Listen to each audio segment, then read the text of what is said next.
Oi gente, e aí? Eu sou a Ana Laura, moro na Rússia há quase 5 anos e hoje eu quero falar sobre esse 1 ano da guerra na Ucrânia. Vou comentar o discurso do Putin no feriado de 23 de fevereiro, vou comentar sobre o show, vamos dizer assim, comício que ele fez no dia 24 em comemoração de 1 ano da guerra, e é claro, sobre como foi esse 1 ano de guerra aqui na Rússia, quais são as perspectivas e qual é o ânimo das pessoas depois desse 1 ano de algo que ninguém tá entendendo muito bem por que tá acontecendo. E como você clicou e abriu esse vídeo, eu tenho certeza que esse tema te interessa bastante. Então, como uma forma de apoiar aqui o canal que tá começando, deixa o seu like e bora pro vídeo. Bom, por onde começar? Eu não tenho a menor ideia, então esse vídeo tá sendo gravado sem nenhum tipo de roteiro, literalmente saindo daqui de dentro, sabe? Mesmo porque esse vídeo tá sendo gravado bem depois do primeiro ano de aniversário da guerra, então por que eu tô gravando ele se ele não está mais atualizado e vocês já devem ter visto muitos vídeos falando sobre isso? Porque literalmente tá engasgado, então é algo que eu quero falar, eu sinto que eu preciso falar isso, senão eu vou morrer engasgada, tá bom? Então, começando sobre o discurso, a fala que o Putin ia fazer no dia 23 de fevereiro, que é feriado aqui na Rússia. Do que é feriado? É um feriado que foi, vamos dizer assim, ele foi meio que feito para não deixarem os homens se sentindo abaixo das mulheres, porque no dia 8 de março se comemora o Dia Internacional da Mulher aqui na Rússia. Então, eles fizeram uma data no dia 23, para os homens, mas não é um feriado para todos os homens, assim, oficialmente é um feriado para os defensores da pátria. Então, em teoria, isso também incluiria mulheres que servem no exército, mas na prática isso acaba sendo o dia do homem, onde a gente presenteia todos os homens, independente deles terem servido ou não. Então, só para deixar claro que feriado que era esse, e geralmente não tem um discurso assim tão importante que as pessoas esperam nesse dia, mas nesse 23 de fevereiro, as pessoas esperavam, e eu cheguei até a brincar no grupo da minha família, porque sempre os anúncios do Putin depois do começo da guerra sempre eram ou de madrugada, pra acabar com o nosso dia já no começo, ou era no final da noite, que era pra gente não conseguir dormir. E aí, dessa vez, ele tinha marcado o discurso pra meio-dia. Eu falei, gente, vai amargar o almoço de todo mundo. E aí eu já imaginava que não ia falar nada com nada, justamente por ser num horário que não chama tanto atenção. Mas muita gente estava esperando alguma coisa muito importante, principalmente pessoas do Ocidente, estava todo mundo pensando, ele vai declarar guerra, vai declarar guerra. No final das contas, ele falou por quase 2 horas e, assim, literalmente mais do mesmo. Então as pessoas também esperavam que ele ia falar algo mais importante, porque esse discurso foi feito para substituir, vamos dizer assim, uma coletiva de imprensa que o Putin sempre dá no final do ano, respondendo a perguntas de jornalistas, e no ano passado ele não fez isso. Então ele mesmo tinha falado que desse discurso ele ia trazer muitos temas que teriam sido abordados em dezembro do ano passado. E realmente ele trouxe, então ele falou bastante da economia russa e acentuou que mesmo com todas as sanções, que mesmo a Rússia sendo o país mais sancionado do mundo, com mais de 14 mil sanções, a economia russa tá em pé e não aconteceu nada do que as pessoas previam, principalmente o Ocidente, previa que ia acabar a economia russa, que ia ter um default, que ia ser uma tragédia, e não aconteceu nada disso, e ele ainda vem com alguns dados que muitas pessoas não acreditam, até mesmo quem apoia ele. Então é dados sobre a inflação, que está muito baixa, e ninguém acredita muito nisso, porque as coisas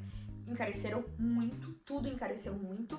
Então que a inflação esteja menor que no Brasil é no mínimo engraçado, sabe, gente? Porque não é isso que a gente vê quando a gente vai no supermercado. Um dos temas que se fala a todo tempo aqui na Rússia é como encareceu o tomate, como encareceu o pepino. Pepino, então, nossa, o povo tá maluco, porque o pepino tá muito caro. Eu assustei quando eu fui comprar, porque realmente tava muito caro.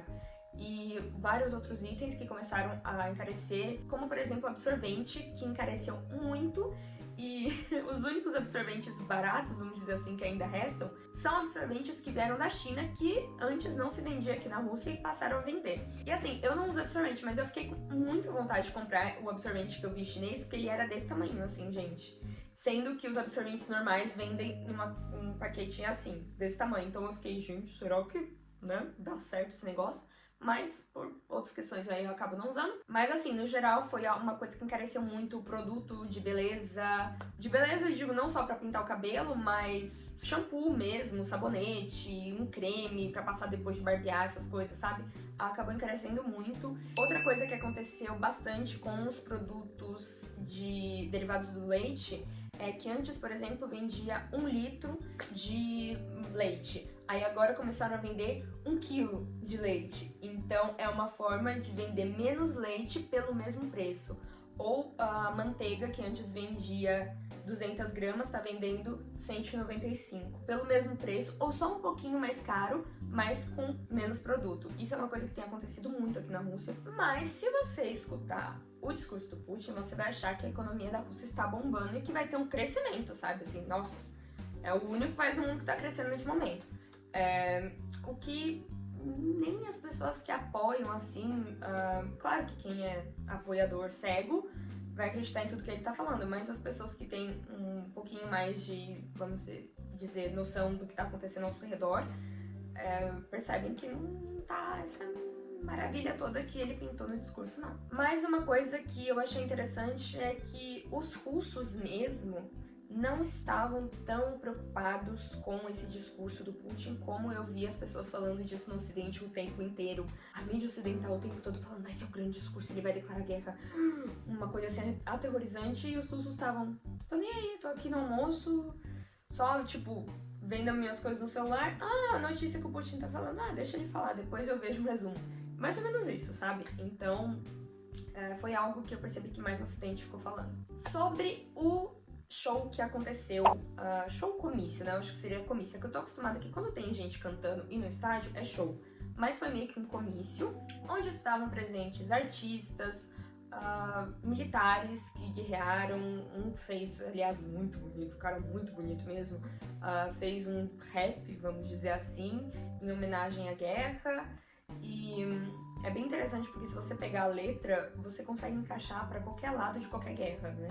E então significa que a letra é boa, né? Porque se encaixa em muitas situações. E foi uma coisa muito bonita, então todas as cores da Rússia, música, o Putin ali presente, mas eu vou ser sincera com vocês. As coisas que mais se comentaram sobre esse comício do Putin aqui na Rússia foi a roupa que ele estava usando, o casaco caríssimo, que as pessoas notaram que era mais barato do que o que ele tinha usado num outro show que ele fez, outro comício, mas que continuava sendo muito caro, ao redor de 600 mil rublos. Isso é muito dinheiro, tá, gente? Tipo, um salário é 25 mil rublos. Então, pra vocês terem ideia, é bem caro. Então a atenção foi mais pra isso e principalmente para as pessoas que estavam no comício, como público. Por quê? Muitas dessas pessoas, pra não dizer maioria e todo mundo, né? Vamos dizer muitas dessas pessoas, não estavam ali porque queriam. Elas estavam ali porque foram mandadas ir pra lá. Quem que eles mandaram? Primeiramente, estudantes, e segundo, pessoas que trabalham ou para algum órgão do governo ou para alguma empresa do governo ou que tem alguma relação mais próxima com o governo, então que seja meio estatal, vamos dizer assim, uma empresa mista. Foram essas pessoas que eles mandaram para lá. E eu sempre, quando acontece esse tipo de, qualquer tipo de comício, e sempre vem a oposição falando que, na verdade eles pagaram para as pessoas estarem lá, deram lanche para as pessoas estarem lá, tipo, compraram as pessoas para participar do protesto, do comício e tal. Eu sempre fico com o pé atrás, porque sempre acontece isso, sempre que tem um protesto, que tem um comício, tem a oposição falando que todas as pessoas que estavam ali foram compradas. Mas, estava eu fazendo as minhas unhas esses dias, foi acho que no dia seguinte da apresentação desse comício, aí eu tô lá na manicure e tal, fazendo minha unha, e chega uma menina, senta, e a gente tá... Aí ela começou a falar com a manicure, não, que minha mão tá muito ressecada, que eu quase morri de frio ontem. Aí a mulher falou, por quê? Ela falou, não, que eu fui no estádio, no comício do Putin. A gente, ela foi pela faculdade, a minha faculdade, eles prometeram dar pontos a mais pra gente. Eu fiquei assim. Aí eu perguntei qual era a faculdade, que ela fazia exatamente qual tema, o curso, né? Que eu fiquei curioso, né? E eu fiquei meio assim, nossa, então a oposição não tá falando muita mentira não. Porque não foi algo que a gente perguntou pra ela, tipo, te pagaram alguma coisa? Não, ela falou, tipo, eu fui porque eles prometeram que iam dar pontos pra gente. Eu fiquei assim, meu Deus. E aí depois eu vi publicações até da minha faculdade de História que levaram pessoas pra lá. Então, assim, daqui de Kursk, da faculdade de Kursk, mandaram pessoas pra ir no comício. Aí, o que eles serviram? Eles serviram chá e gretka. Gretka é tipo um arroz aqui da Rússia, que no Brasil, se não me engano, se chama trigo saraceno. Eu nem sei se as pessoas comem isso ou sabem que isso existe. Mas a tradução, pelo menos no Google, é trigo saraceno. Só que apareceram filmagens de pessoas indo embora, principalmente estudantes, indo embora antes do comício terminar, porque tinha acabado o chá, tinha acabado a gretka, o povo tava com frio e falou, vamos embora. Então aí tem vídeo das pessoas indo embora, que nos mostra que talvez as pessoas não estavam muito interessadas no que ele estava falando. Mas o que mais me passou pela cabeça ao ver esse comício, esse show, foi: por que diabos estamos comemorando um ano dessa guerra? Tipo, é uma coisa que me fez parar pra pensar assim muito, porque foi uma comemoração de que a Rússia continua forte, mesmo com todas as sanções. Mas parecia uma festa, parecia que eles tinham ganhado a guerra. E eu me pergunto se não fosse outro país, que não fosse o país que eu tenho tanto carinho como é a Rússia, se eu não ia achar isso o fim do mundo. E então eu chego à conclusão de que eu achei isso o fim do mundo. Porque não deixa de ser uma comemoração. De certa forma, é uma comemoração, gente cantando, Россия вперед, sabe? Então, eu não me senti muito confortável de assistir, e eu sei que muitas pessoas também não se sentiram. Segundo, por que ele fez esse show todo? Porque foi um baita de um dinheiro gasto com isso, né, gente? E a Rússia, nesse momento, tudo que ela não pode é ficar gastando dinheiro à toa, vamos dizer assim. Então tinha um motivo para esse show. O motivo é fazer com que as pessoas continuem apoiando o governo e continuem apoiando principalmente o Putin. Porque embora a popularidade do Putin ainda esteja alta, as pessoas estão cansadas da guerra. E uma coisa que se falou muito aqui na Rússia é que para a maioria dos russos a guerra não começou dia 24 de fevereiro de 2022. Ela começou dia 21 de setembro de 2022, que foi quando Putin fez a mobilização parcial. Foi nesse momento que a maioria da população russa, que nem assiste nada assim de notícia, nem entende nada de política, acordou e falou: peraí, como assim meu vizinho foi convocado? Não sei quem no meu trabalho foi convocado, meu marido foi convocado, meu filho foi convocado. As pessoas abriram os olhos, então dali já houve uma quebra assim de, vamos dizer, de apoio, porque as pessoas ficaram, peraí, vocês, uma semana antes, o Peskov tinha falado que não ia ter mobilização nenhuma. Aí você vem e fala que tem mobilização. Então, esse comício foi sim algo feito para que as pessoas continuem apoiando o governo. Isso não tem muito efeito sobre as pessoas que têm um pensamento mais crítico, mas sobre a população mais patriótica de sofá, como se fala aqui na Rússia, que são as pessoas que vivem nas cidades, que não seja Moscou e São Petersburgo, vivem de pensão e ficam o dia inteiro assistindo TV. Nessas pessoas surgiu muito efeito. As pessoas continuaram, estamos aqui firme com Putin. Vendo os dados da economia russa de que 60% da população russa recebe alguma ajuda do governo, ou seja, você tem uma parte da população que depende muito do dinheiro do governo, porque com o próprio salário não ia conseguir manter o seu nível de vida. A gente está falando de algo que acontece na Rússia que é bem interessante, que quando você vai para as cidades de interior, é muito comum que a pessoa aposentada na família, a avó ou avô, seja a pessoa que ganha o melhor salário dentro da família, para vocês terem ideia da situação. Então, quando você vê um país que está numa situação complicada, gastando todo aquele dinheiro com um show, eu acho que até para quem, de certa forma, apoiava, ficou meio... Peraí, a gente tá comemorando um negócio que não tem nada de positivo e gastando um dinheiro enorme para isso? Como assim? Então eu poderia dizer que talvez em uma parte da população esse tiro saiu pela culatra, mas em outra parte, que sempre foi fiel, continuou fiel, só que é aquela coisa, eles já eram fiéis, precisava ter gastado esse dinheiro todo, né? Mas independente de tudo, quem vive a realidade russa aqui na Rússia, numa cidade perto da fronteira com a Ucrânia, que é o meu caso, eu vivo aqui em Kursk, que fica a 100 km da fronteira com a Ucrânia. Aliás, hoje, uma cidadezinha de interior do estado aqui de Kursk, que fica na fronteira, foi bombardeada. Então, eu não sei se em português é bombardeada que usa. Foi atacada, não necessariamente era bomba. E eu tô gravando esse vídeo no dia em que aconteceu um atentado terrorista, de acordo com as palavras do Putin, e eu faço assim porque é complicado a gente saber ter certeza de uma coisa nessa guerra. É muito difícil saber em quem você vai acreditar. Por isso que eu faço assim, tá? Num ataque em uma cidade de interior do estado de Bryansk, que fica um pouquinho ao norte aqui de Kursk, faz fronteira com Kursk também, e com a Ucrânia. E provavelmente vocês vão ouvir sobre isso na mídia aí do Brasil. Então assim, pra quem vive na fronteira com a Ucrânia, a gente sabe que não tá tudo às mil maravilhas assim não, tá? Nem referente ao sucesso da Rússia na guerra, nem referente à questão econômica da vida estar mil maravilhas, não tem inflação, não tem desemprego. Então agora eu queria contar como foi esse um ano. Foi um ano em que todo mundo teve a vida virada do avesso, onde todo mundo ficou perdido, onde se aumentou drasticamente o número de antidepressivos e ansiolíticos vendidos na Rússia. Isso significa que as pessoas estavam muito mal. Mudou bastante, principalmente para quem é estrangeiro, com a questão da gente conseguir mandar dinheiro. Eu já desisti, é muito difícil mandar dinheiro. A gente tá comprando com brasileiros que conseguem trazer rodo para cá, então assim, tá muito difícil de trazer dinheiro. Em relação a preços, as coisas encareceram. Outra notícia que eu vi super interessante é que a velocidade da internet na Rússia diminuiu, enquanto a velocidade da internet em Moscou e em São Petersburgo aumentou.